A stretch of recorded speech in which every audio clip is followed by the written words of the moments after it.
আগত সকল দর্শনার্থীদের পরেশনাথ স্মৃতি মন্দির ক্লাবের পক্ষ থেকে জানাই অশেষ কৃতজ্ঞতা, ধন্যবাদ। ধনপতি বাবুলের দুর্গোৎসব পুজো কমিটির ২৭তম বর্ষের শারদ অর্ঘ্য সমুদ্র মন্থন। यदा यदा हि धर्मस्य ग्लानिर्भवति भारत अभ्युत्थानमधर्मस्य तदात्मानं सृजाम्यहम्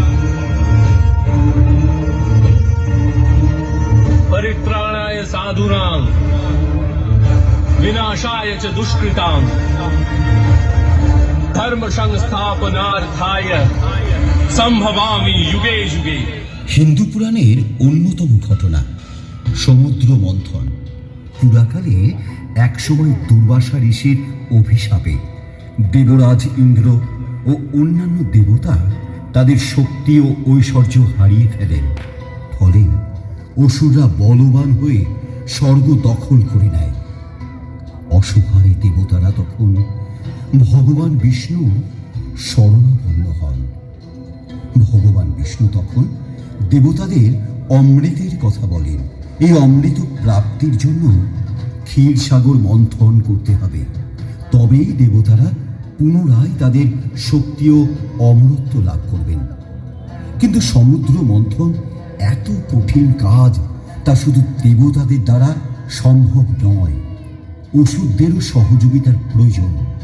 এরপর ভগবান বিষ্ণুর পরামর্শে দেবতারা অসুরদের সঙ্গে মিত্রতা স্থাপন করে মন্থনের আয়োজন করে।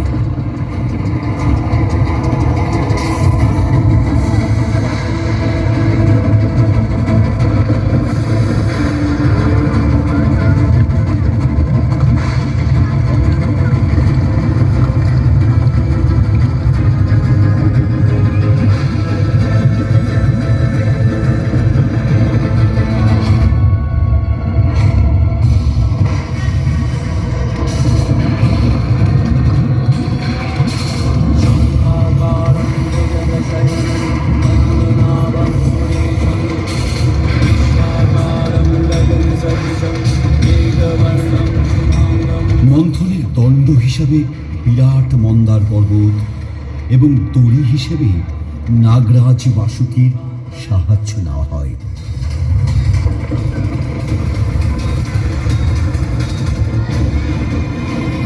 বন্ধ করো, বন্ধ করো এই মন্থন।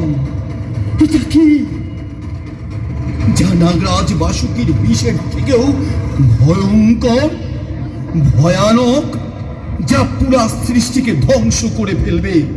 তখন দেবতা ও দানবরা ভীত হয়ে দেবাদিদেব মহাদেবের শরণাপন্ন হন।